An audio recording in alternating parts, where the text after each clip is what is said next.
I have added one more part here from this section.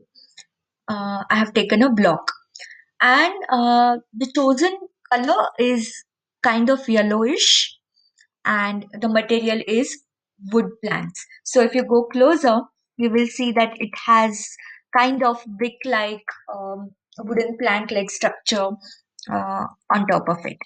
So let me first show you how do we do the testing, the play testing of your game. So how would it look like when you start playing this game? So for that, you can go here, which has a human-like structure, and click on play. So there are three options available. One is play, second is play here, and third is run. So let me try it out one by one and I'll explain the difference between all this. So let me begin from down, bottom to up. So I'll click on run option and let's see what happens. So basically, your simulation would begin. Yeah. Did you see that the moment you clicked on run button, it's up, the simulation began, and the cylinder which was hanging up in the air, it fell down because that was not anchored. So let me stop play testing and I'll show you what anchored means. So I'll select this uh, 3D object of cylinder, and under the appearance, if you go down, you will see behavior section. Here, there are few options available. So let me click on the anchored part and let's see what is the difference now. So I have ticked the anchored, which was not ticked earlier. Let me go back to run and test this. So it's reloading and there you go. Now that part is fixed wherever it was placed before the simulation started running. So this anchored basically keeps your part intact in its original location.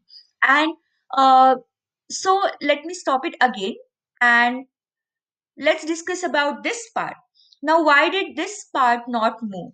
I'll select this part, the wall, and here the anchored is unticked, but it still did not move because it's already placed on the ground. So in your real world, your objects would fall down only if they are somewhere up above in the air. And if it is already on the ground, then its inertia would basically keep that object placed wherever it is, unless it is acted upon by another force. So this is how the anchored works. Imagine this to be a simulation of your real life world where things would perform uh, just like they would perform in your real world. So usually you keep this anchored part ticked and your objects would stay wherever they are unless you want to have some other effect added to that. Now let's try to understand this can collide option. So what is can collide? Can collide is basically when you start your code, when you start running your program, then whether you want your player or the avatar to go through, to pass through that object um, is based on this parameter. So let me tick this can collide part and uh, let's run the simulation. Now, so far we have done only run where the player or the avatar was not visible. Now let me click or choose this play option and now you will see the avatar or the player running around.